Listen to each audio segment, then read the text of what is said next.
कहते हैं प्रेम सरहदें नहीं देखता, ना जाति, ना धर्म, ना सत्ता, ना रंग राजा का भेद। इतिहास में ऐसी कई कहानियां दर्ज हैं जहां प्रेम ने हर बंदिश को तोड़ने की कोशिश की, लेकिन समाज और परिस्थितियों ने उसे चुनौती दी। यह कहानी भी एक ऐसे प्रेम की है जो समय के कठोर बंधनों में उलझा, लेकिन उसकी लौ कभी बुझी नहीं। यह कहानी है राजा समर प्रताप की, एक शक्तिशाली सम्राट जिसने अपने पराक्रम से विशाल साम्राज्य खड़ा किया, लेकिन युद्धों और राजकाज की जिम्मेदारियों के बीच उसकी जिंदगी में कुछ अधूरापन था। वह कभी जान ही नहीं पाया कि उसके हृदय में जो खालीपन है वह दरअसल प्रेम का अभाव था। और यह कहानी है बंजारन सुरभि की, एक खूबसूरत स्वच्छंद आत्मा जिसकी दुनिया महलों और सिंहासनों में नहीं बल्कि खुले आसमान के नीचे थी।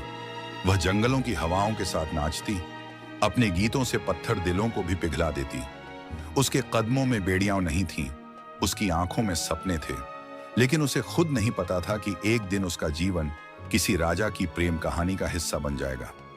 गर्मियों की शाम थी, आकाश पर गहरा लाल रंग छाया था, जैसे सूरज अपनी आखिरी किरणों से धरती को विदाई दे रहा हो। अमृतगढ़ के राजमहल में भव्य उत्सव की तैयारियां अंतिम चरण में थीं। महल के आंगन में झिलमिलाते दीपक जलाए जा रहे थे, फूलों की मालाओं से सजे स्तंभों से मंद सुगंध बह रही थी और दरबारी अपने शानदार रेशमी वस्त्रों में जगमगा रहे थे। चारों ओर हर्ष और उल्लास का वातावरण था, क्योंकि यह उत्सव महाराज समर प्रताप की विजय का था। हाल ही में उन्होंने विजयनगर के शासक को पराजित कर अपने साम्राज्य का विस्तार किया था। महाराज समर प्रताप अपनी वीरता और बुद्धिमत्ता के लिए प्रसिद्ध थे। वे केवल एक योद्धा ही नहीं बल्कि कुशल रणनीतिकार और न्यायप्रिय शासक भी थे। उनकी तलवार से कई रणभूमियां रक्त रंजित हुई थीं और उनके परचम के नीचे कई राज्य झुक चुके थे, लेकिन शक्ति और वैभव के इस शिखर पर भी उनके हृदय में एक अधूरापन था। उन्हें कभी किसी ने प्रेम नहीं किया था, निष्कपट, निस्वार्थ, किसी स्वप्न की तरह। उन्हें हमेशा आदर मिला, भय मिला, सम्मान मिला, लेकिन प्रेम की अनुभूति उन्होंने कभी नहीं की। महल के भीतर दरबार सजा था, एक के बाद एक नर्तकियां अपनी प्रस्तुतियां दे रही थीं, संगीत की मधुर ध्वनियां गूंज रही थीं, पर समर प्रताप का मन कहीं और था। उनके चेहरे पर एक अजीब सी उदासी थी, मानो कुछ खोज रहे हों, कुछ अनजाना जो उन्हें अब तक नहीं मिला। वह अपनी गद्दी पर बैठे कलाकारों को देख रहे थे, लेकिन उनका मन वहां नहीं था। तभी महल के द्वार से एक नया दल प्रवेश करता है, बंजारों का एक समूह जो दूर दराज के क्षेत्रों से आया था। ये लोग गीत, नृत्य और संगीत में निपुण थे और अपने प्रदर्शन से किसी भी सभा को जीवंत बना सकते थे। लेकिन इस दल में एक लड़की थी जिसने दरबार में प्रवेश करते ही सबका ध्यान आकर्षित कर लिया। उसका नाम सुरभि था। वह साधारण नहीं थी। उसके लंबे घुंघराले बाल उसकी कमर तक लहराते थे, उसकी आंखों में एक अनोखी चमक थी और उसकी चाल में एक अद्भुत मादकता थी। उसकी कमर में बंधी छोटी छोटी घंटियां हर कदम पर हल्की छनकार करती, जैसे हवा के साथ कोई गीत गा रही हो। जब सुरभि ने मंच पर कदम रखा तो पूरे दरबार में सन्नाटा छा गया। महाराज समर प्रताप की आंखें उसी पर टिक गईं। उन्होंने अपने जीवन में कई सुंदरियों को देखा था, लेकिन सुरभि में कुछ और था, कोई रहस्य, कोई सम्मोहन, कोई जादू जो उन्हें बांध रहा था। सुरभि ने जैसे ही नृत्य शुरू किया, लगता था कि समय थम गया हो। उसकी हरकतों में इतनी सहजता थी मानो वह स्वयं प्रकृति का हिस्सा हो। उसके पैर ताल के साथ ऐसे थिरक रहे थे जैसे हवा और धरती का संगम हो रहा हो। उसकी बाहें जब खुलती तो लगता मानो आकाश स्वयं उसका आलिंगन करने आ गया हो। उसकी मुस्कान में एक अजीब सा आकर्षण था जो दरबार में बैठे हर व्यक्ति को अपनी ओर खींच रहा था। राजा की आंखें उसी पर टिकी थीं। वे उसकी हर हरकत को देख रहे थे, उसकी भावनाओं को पढ़ने की कोशिश कर रहे थे। वे समझ नहीं पा रहे थे कि यह आकर्षण क्या है। क्या यह उसके सौंदर्य का प्रभाव था या उसकी स्वतंत्रता की भावना जो उन्हें अपनी ओर खींच रही थी। नृत्य समाप्त हुआ। दरबार तालियों की गड़गड़ाहट से गूंज उठा, लेकिन समर प्रताप अब भी मौन थे। उनके मन में कई विचार उमड़ रहे थे। उन्होंने अपने सेवक को धीरे से इशारा किया और कुछ पल बाद दरबार में घोषणा की गई, बंजारन सुरभि को महाराज ने अपने कक्ष में बुलाया है। सुरभि ने राजा की ओर देखा। उसकी आंखों में एक प्रश्न था, राजा किसी बंजारन से अकेले में क्या बात करना चाहता है? पर उसे यह नहीं पता था कि यह मुलाकात उसकी पूरी जिंदगी बदलने वाली थी। रात गहरी होती जा रही थी, लेकिन अमृतगढ़ का राजमहल अब भी उजाले से दमक रहा था। दीपों की लौ मंद पड़ने लगी थी, लेकिन महल के भीतर समर प्रताप के कक्ष में सन्नाटा पसरा हुआ था।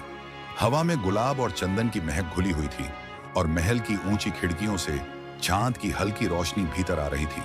सुरभि धीरे धीरे कक्ष में प्रवेश कर रही थी।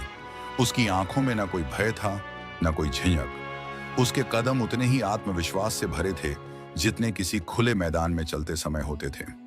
समर प्रताप ने जब उसे भीतर आते देखा तो उनके चेहरे पर एक हल्की मुस्कान उभर आई।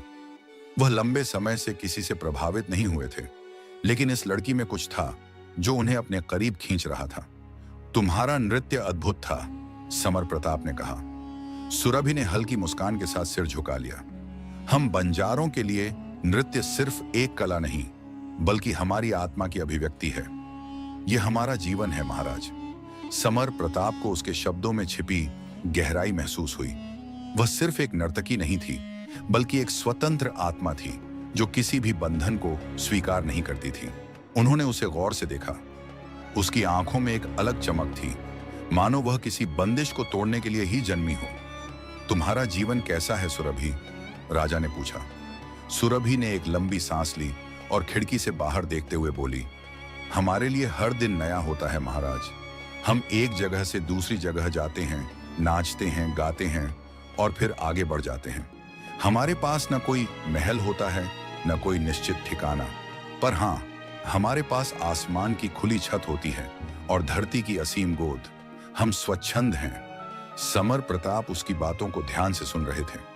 उनके लिए यह दुनिया नई थी, एक ऐसा जीवन जहां कोई बंधन नहीं, कोई सीमा नहीं। क्या तुम्हें कभी नहीं लगता कि तुम्हारे जीवन में कोई स्थायित्व होना चाहिए? राजा ने पूछा। सुरभि ने हल्की हंसी के साथ जवाब दिया, क्या आसमान को कभी कोई दीवार बांध सकती है महाराज? यह सुनते ही समर प्रताप को जैसे कोई झटका लगा। यह लड़की अलग थी। वह उसे किसी भी दरबारी महिला से नहीं जोड़ सकते थे। वह महल की दीवारों में कैद होने वाली नहीं थी। कुछ क्षणों का मौन दोनों के बीच पसरा रहा। फिर राजा ने धीरे से कहा, मैं चाहता हूं कि तुम कुछ दिन यहीं अमृतगढ़ में रहो, मेरे अतिथि के रूप में। सुरभि ने राजा की आंखों में देखा।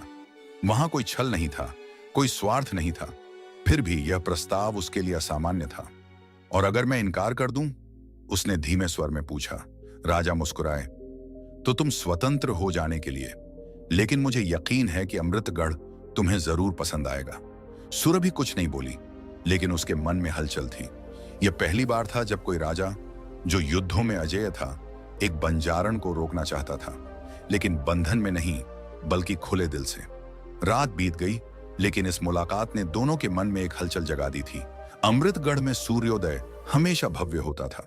राजमहल की ऊंची दीवारों पर पड़ती सुनहरी किरणें, महल के फव्वारों से उड़ती जलधाराएं और बगीचों में खिले हजारों फूल, हर दृश्य ऐसा लगता मानो प्रकृति स्वयं यहां सौंदर्य बिखेरने आ गई हो। लेकिन इस सुबह कुछ अलग था। सुरभि के लिए यह पहला दिन था जब उसने खुले आसमान के नीचे नहीं, बल्कि एक भव्य महल की सुरक्षित छांव में आंखें खोली थीं। वह अपने कक्ष की बालकनी में खड़ी थी, जहां से पूरा महल नजर आता था। यहां हर चीज विशाल और भव्य थी।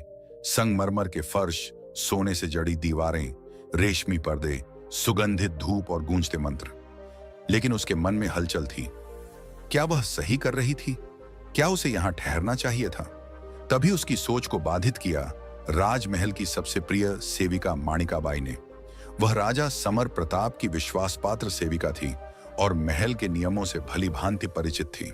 महाराज ने आपके लिए नाश्ता भेजा है देवी, माणिकाबाई ने मुस्कुराते हुए कहा। सुरभि हल्की हंसी के साथ बोली, मैं देवी नहीं, एक बंजारण हूं। हमें राजसी भोजन की आदत नहीं होती। माणिकाबाई ने उसकी ओर देखा और बोली, महाराज स्वयं चाहते हैं कि आप यहां राजकीय सम्मान के साथ रहें। यह स्थान आपका ही है, जैसे यह अमृतगढ़ महाराज का है।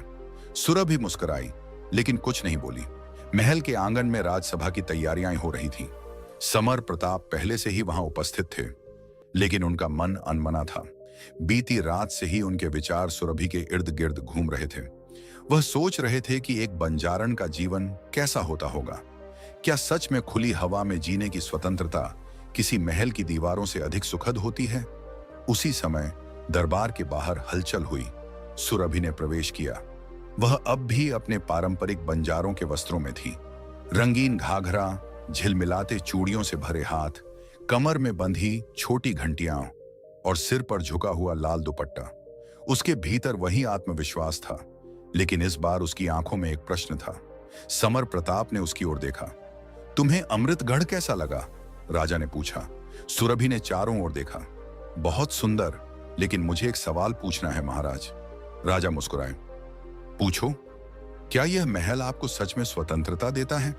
सवाल सुनते ही पूरा दरबार स्तब्ध हो गया। किसी ने आज तक महाराज से ऐसा प्रश्न नहीं पूछा था। महल में किसी की इतनी हिम्मत नहीं थी कि वह राजा से उनकी स्वतंत्रता पर प्रश्न करे। समर प्रताप कुछ देर चुप रहे, फिर बोले, शायद नहीं, लेकिन यह महल मेरा उत्तरदायित्व है। मैं इसे छोड़ नहीं सकता। सुरभि ने हल्की हंसी के साथ कहा, तो फिर हम में ज्यादा फर्क नहीं है महाराज। मैं भी अपनी स्वतंत्रता नहीं छोड़ सकती। राजा ने उसकी आंखों में देखा। उसमें आत्मविश्वास था जो उन्हें चुनौती दे रहा था। लेकिन तुम यहां ठहर सकती हो सुरभि, राजा ने धीरे से कहा। सुरभि कुछ देर तक मौन रही, फिर बोली, मैं ठहरूंगी, लेकिन एक शर्त पर। राजा ने उत्सुकता से पूछा, क्या? मैं हर रोज महल से बाहर जाऊंगी, आम लोगों के बीच, अपनी दुनिया में। मैं एक बंजारन हूं और मैं अपने गीतों और कहानियों से लोगों से जुड़ती हूं। अगर आप मुझसे मेरी दुनिया छीन लेंगे तो मैं यहां नहीं ठहर सकती। राजा सोच में पड़ गए। यह प्रस्ताव अद्वितीय था। कोई भी स्त्री जिसे महल का सम्मान मिले यहां से जाने की शर्त नहीं रखती, लेकिन सुरभि अलग थी। कुछ क्षणों बाद राजा ने हामी भर दी। ठीक है, लेकिन मेरी एक शर्त होगी, राजा ने कहा। क्या? हर शाम तुम मेरे साथ समय बिताओगी। तुम मुझे अपनी दुनिया के बारे में बताओगी और मैं तुम्हें अपनी। सुरभि हंस दी। स्वीकार है महाराज। वह नहीं जानती थी कि यह वादा धीरे धीरे दोनों के बीच एक नए रिश्ते को जन्म देने वाला था। एक ऐसा प्रेम जो इतिहास में दर्ज होने वाला था। राजमहल में अब सुरभि के आने की आदत सी हो चुकी थी। पहले जहां हर कोई उसे एक बंजारन के रूप में देखता था, अब वही लोग उसे महाराज समर प्रताप के करीब समझने लगे थे। लेकिन सुरभि के लिए महल की ये दीवारें अब भी वैसी ही थीं, भव्य, विशाल, परंतु एक पिंजरे जैसी। दिन में वह दरबार में उपस्थित रहती, राजमहल के नियमों के अनुरूप खुद को ढालने की कोशिश करती, लेकिन शाम होते ही वह बाहर जाने को आतुर हो उठती और महाराज ने जो वचन दिया था उसे निभाया भी। हर शाम सुरभि को महल से बाहर जाने की अनुमति थी, बशर्ते कि वह रात होने से पहले लौट आए। इस व्यवस्था ने महल में एक नई हलचल पैदा कर दी थी। महाराज समर प्रताप, जो हमेशा गंभीर और अनुशासन प्रिय थे, अब अक्सर सुरभि के साथ मुस्कुराते हुए देखे जाते। दोनों की बातचीत लंबे समय तक चलती, महल की बालकनी में, बगीचे में या कभी-कभी महल के विशाल पुस्तकालय में, जहां राजा ने उसे कई दुर्लभ ग्रंथों से परिचित कराया। एक दिन जब सूर्यास्त का समय था, सुरभि ने महाराज से पूछा, आपने मुझे कभी यह नहीं बताया कि आपको यह महल कभी बोझ सा लगता है या नहीं? समर प्रताप ने हल्की हंसी के साथ कहा, शासन करना एक उत्तरदायित्व है सुरभि। यह कोई बंधन नहीं, बल्कि एक कर्तव्य है। सुरभि ने सिर हिलाया। पर क्या एक राजा के पास अपने सपने देखने का हक नहीं होता? क्या आपको कभी यह इच्छा नहीं हुई कि आप भी किसी खुले मैदान में, किसी नदी किनारे या किसी पर्वत की चोटी पर जाकर बिना किसी चिंता के जी सकें? राजा ने गहरी सांस ली। शायद हुई थी, बहुत पहले, लेकिन अब मेरी दुनिया यही महल है और मेरा कर्तव्य इसकी रक्षा करना। सुरभि ने उसकी आंखों में झांका। वहां कहीं गहराई में एक छुपा हुआ दर्द था, जिसे शायद कोई और महसूस नहीं कर सकता था। अगली शाम जब सुरभि महल से बाहर निकली, तो हमेशा की तरह राजा महल की ऊंची दीवारों से उसे जाते हुए देख रहे थे। लेकिन आज कुछ अलग था। आज वह अकेली नहीं थी। महल के बाहर एक अजनबी खड़ा था, जिसे सुरभि पहचानती थी। तू यहां? सुरभि ने आश्चर्य से पूछा। अजनबी हंसा। क्यों? तुझे लगा कि तेरा यह नया जीवन हमें भूलने देगा? सुरभि के चेहरे पर एक हल्की मुस्कान आई। वह उसका बचपन का मित्र था, रुद्र। वही रुद्र जो हमेशा उसके साथ बंजारों के दल में गाता बजाता था, जिसने हमेशा उसे अपनी सुरक्षा दी थी। तू अब भी वैसा ही है, सुरभि ने कहा। रुद्र ने गंभीर स्वर में पूछा, पर तू नहीं रही। तू अब एक बंजारन नहीं, एक रानी जैसी हो गई है। यह महल, यह राजा, यह तेरा नया जीवन है। सुरभि ने कोई उत्तर नहीं दिया। वह जानती थी कि रुद्र उसकी परीक्षा ले रहा था। वह देखना चाहता था कि क्या उसकी सुरभि अब भी वही है जो खुले आसमान के नीचे गाने गाती थी, या अब वह राजमहल की दीवारों में कैद हो चुकी थी। रुद्र, मैं अब भी वही हूं, उसने धीरे से कहा। रुद्र ने उसे ध्यान से देखा। अगर ऐसा है तो हमारे साथ वापस चल। यहां तेरा क्या काम? ये राजा, ये महल, ये दुनिया तेरी नहीं है। सुरभि असमंजस में पड़ गई। क्या सच में यह उसकी दुनिया नहीं थी? क्या समर प्रताप से उसका यह रिश्ता केवल कुछ समय का था, या फिर यह कुछ और था? महल लौटने के बाद वह अनमनी सी रही। समर प्रताप ने उसकी बेचैनी भांप ली। रात के समय जब वे बगीचे में टहल रहे थे, उन्होंने पूछा, आज तुम कुछ उलझी हुई लग रही हो। सुरभि रुकी, फिर धीरे से बोली, महाराज, क्या कभी ऐसा हुआ है कि आपने अपने कर्तव्य और अपने हृदय के बीच संघर्ष महसूस किया हो? राजा गंभीर हो गए। कई बार, लेकिन एक राजा को हमेशा अपने कर्तव्य को चुनना पड़ता है। सुरभि ने धीरे से कहा, लेकिन अगर कर्तव्य और हृदय एक ही दिशा में न हो तो? राजा कुछ देर चुप रहे, फिर बोले, तो राजा को सबसे पहले अपने हृदय को चुप कराना पड़ता है। उनकी इस बात ने सुरभि को और उलझन में डाल दिया। क्या यही सही था? क्या भावनाएं कभी कर्तव्य से ऊपर नहीं हो सकती? अगले दिन सुरभि ने फैसला किया कि वह अपने प्रश्नों के उत्तर खुद खोजेगी। वह रुद्र से मिली और उसे कहा, मुझे अपने साथ ले चल। मैं देखना चाहती हूं कि मेरा असली स्थान कहां है। रुद्र ने कोई प्रश्न नहीं किया। उसने बस सिर हिला दिया और सुरभि को अपने घोड़े पर बिठा लिया। दोनों बंजारों के दल की ओर निकल पड़े। सुरभि को नहीं पता था कि यह यात्रा उसे किस दिशा में ले जाएगी, लेकिन इतना जरूर था कि यह उसकी जिंदगी का सबसे बड़ा निर्णय था। जब महल में सुरभि के न लौटने की खबर फैली तो हर कोई अचंभित रह गया। समर प्रताप को जैसे विश्वास ही नहीं हुआ। उनके मन में पहली बार एक अजीब सी बेचैनी उठी। उन्होंने तुरंत अपने सेनापति को बुलाया। उसकी तलाश करो, उन्होंने आदेश दिया। मुझे वह किसी भी हालत में वापस चाहिए। सेनापति ने सिर झुकाकर आज्ञा मानी और अपनी सेना लेकर जंगलों की ओर निकल पड़ा। लेकिन समर प्रताप की बेचैनी कम नहीं हुई। यह केवल किसी व्यक्ति की चिंता नहीं थी, यह कुछ और था। यह शायद वह भावना थी जिसे वह खुद स्वीकार करने को तैयार नहीं थे। रात भर राजा सो नहीं सके। उन्होंने पहली बार महसूस किया कि सुरभि के बिना यह महल सच में एक पिंजरे जैसा लगता था। उन्होंने पहली बार समझा कि किसी बंजारन की स्वतंत्रता को देखने की आदत पड़ जाए तो फिर उसके बिना जीना मुश्किल हो जाता है। और यहीं से शुरू हुआ उनका संघर्ष, एक राजा के रूप में, एक पुरुष के रूप में, और सबसे बढ़कर एक प्रेमी के रूप में। अगली सुबह समर प्रताप ने स्वयं अपनी सेना लेकर जंगल की ओर प्रस्थान किया। उन्होंने अपने पूरे जीवन में कभी किसी के लिए ऐसा कदम नहीं उठाया था, लेकिन सुरभि के जाने के बाद उन्हें एहसास हुआ कि यह सिर्फ एक खोज नहीं थी, यह उनके स्वयं के अस्तित्व की परीक्षा थी। इधर सुरभि रुद्र के साथ बंजारों के पुराने दल में लौट आई थी। दल में सभी ने उसका स्वागत किया, लेकिन कई आंखों में प्रश्न थे। कुछ को यकीन ही नहीं हो रहा था कि वह सच में वापस आ गई थी। तू सच में वापस आई है? एक वृद्धा ने पूछा। सुरभि ने मुस्कुराकर कहा, हाँ मां, पर यह जानने के लिए कि क्या मैं अब भी वही हूं या नहीं। बंजारों के जीवन की वह पुरानी लय अब भी वैसी ही थी। खुला आसमान, संगीतमय रातें और एक अनियंत्रित स्वतंत्र जीवन। पर इस बार सुरभि के भीतर एक अजीब सा खालीपन था। पहले यह जीवन उसका सब कुछ था, पर अब हर चीज अधूरी लग रही थी। रुद्र यह सब देख रहा था। एक रात जब पूरा दल किसी गांव के किनारे अपना तंबू गाड़ चुका था, उसने सुरभि से पूछा, तू खुश नहीं लग रही? सुरभि ने गहरी सांस ली। शायद मैं सच में बदल चुकी हूं रुद्र। शायद वह महल मेरा नहीं था, लेकिन यह भी अब पहले जैसा नहीं लगता। रुद्र मुस्कुराया। तो फिर अब क्या करेगी तू? सुरभि ने कोई जवाब नहीं दिया। उसे खुद नहीं पता था कि आगे क्या करना है। उधर समर प्रताप और उनकी सेना जंगलों की खाक छान रहे थे। हर मोड़ पर राजा की बेचैनी बढ़ती जा रही थी।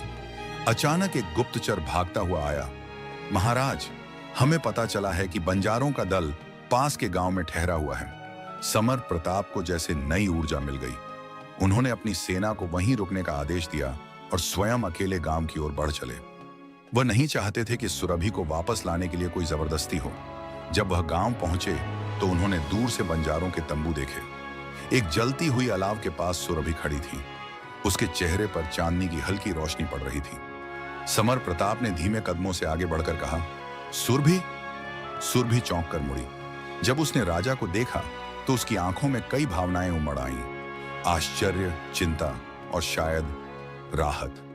राजा ने बिना कोई औपचारिकता के पूछा, तुम चली क्यों आई? सुरभि ने नजरें झुका ली। मैं यह देखने आई थी कि मेरी असली जगह कहां है। राजा ने गहरी सांस ली। और क्या तुम्हें इसका उत्तर मिल गया? सुरभि कुछ देर चुप रही, फिर धीरे से कहा, मुझे नहीं पता। राजा के होंठों पर एक हल्की मुस्कान आई। तो क्या मैं तुम्हें यह उत्तर खोजने में मदद कर सकता हूं? सुरभि ने राजा की आंखों में देखा। वहां कोई आदेश नहीं था, कोई अधिकार नहीं था, बस एक सच्चा अनुरोध था। उसने सिर झुका लिया। अगर आप चाहें। राजा ने धीरे से उसका हाथ थाम लिया और दोनों चुपचाप महल की ओर लौट चले।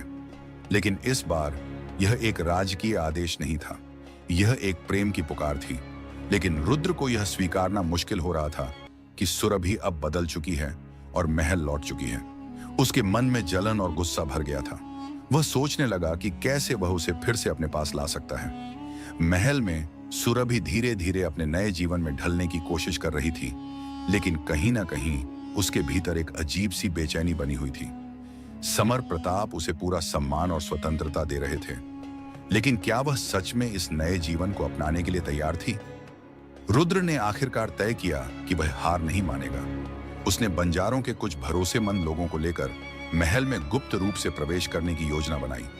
उसे यकीन था कि सुरभि को बस महल से निकालने की जरूरत है और फिर वह उसे अपनी बात समझा लेगा। एक रात जब महल में सन्नाटा था, रुद्र और उसके साथी चुपचाप भीतर घुस आए। सुरभि के कक्ष के बाहर पहरा था, लेकिन रुद्र के पास अपने लोगों की मदद से पहरेदारों को बेहोश करने की तरकीब थी। धीरे धीरे वह सुरभि के पास पहुंचा। सुरभि, उसने फुसफुसाकर कहा, चल यहां से निकल चल। तू यहां खुश नहीं रह सकती, ये जगह तेरे लिए नहीं बनी। सुरभि ने चौंक कर उसकी ओर देखा। रुद्र, तू यहां क्या कर रहा है? यह पागलपन है। रुद्र ने उसका हाथ पकड़ने की कोशिश की, लेकिन इस बार सुरभि ने उसे झटक दिया। यह मेरा घर है अब। रुद्र, तू समझ क्यों नहीं रहा? मैं अपनी मर्जी से यहां हूं। रुद्र के चेहरे पर निराशा और क्रोध आ गया। तू भूल गई है कि तेरा असली परिवार कौन है। यह राजा तुझे कुछ समय के लिए प्यार दिखा सकता है, लेकिन एक दिन तुझे एहसास होगा कि तूने गलती की। मैं तुझे लेने आया हूं, चल मेरे साथ। सुरभि पीछे हटी और सख्त आवाज में बोली, नहीं, यह मेरी जिंदगी है और मैं अब अपनी राह चुन चुकी हूं। तू चला जा, इससे पहले कि कोई आ जाए। लेकिन बहुत देर हो चुकी थी। समर प्रताप को पहले ही इस साजिश की भनक लग चुकी थी। जैसे ही रुद्र ने सुरभि को फिर से मनाने की कोशिश की, दरवाजे पर भारी कदमों की आवाज गूंज उठी। महल के सैनिकों ने कक्ष को घेर लिया और समर प्रताप अंदर आए। उनकी आंखों में क्रोध और अपमान की ज्वाला थी। रुद्र, तुमने मेरी सहनशीलता की परीक्षा ली है। तुम्हारी यह गुस्ताखी अब और बर्दाश्त नहीं की जाएगी।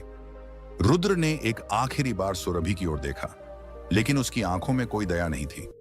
समर प्रताप ने संकेत दिया और सैनिकों ने रुद्र को पकड़ लिया। इसका क्या किया जाए महाराज? एक सैनिक ने पूछा। समर प्रताप ने गहरी सांस ली और कहा, इसे महल से दूर फेंक दो और दोबारा मेरे राज्य की सीमा में कदम न रखने देना। अगर यह लौटा तो इसकी सजा और भी कठोर होगी। रुद्र की हार हो चुकी थी। उसे घसीटकर बाहर ले जाया गया। सुरभि ने गहरी सांस ली। उसकी आंखों में आंसू थे, लेकिन दिल में राहत भी थी। अब उसे यकीन हो गया था कि उसने जो रास्ता चुना वही सही था। समर प्रताप ने उसकी ओर देखा और कहा, तुम्हें डरने की जरूरत नहीं सुरभि। जब तक मैं हूं, तुम्हारे साथ कोई अन्याय नहीं होगा। सुरभि ने धीरे से सिर झुका दिया। उसे अब एहसास हो गया था कि वह सच में अपने फैसले पर अडिग है और यह महल ही उसका नया घर बन चुका था। निष्कर्ष, समय बीतता गया और सुरभि ने महल के जीवन को पूरी तरह अपना लिया। समर प्रताप के साथ उसकी जिंदगी में अब स्थिरता और सम्मान था। वह अब सिर्फ एक बंजारन नहीं थी, बल्कि एक ऐसी स्त्री थी जिसने अपनी तकदीर खुद चुनी थी। रुद्र के दिल में हार की कड़वाहट हमेशा के लिए बैठ चुकी थी। उसे एहसास हो गया था कि प्यार जबरदस्ती नहीं पाया जा सकता। उसने बंजारों का जीवन फिर से अपना लिया, लेकिन अब उसकी दुनिया अलग थी, जहां सुरभि नहीं थी। समर प्रताप और सुरभि का प्रेम समय के साथ और गहरा होता गया।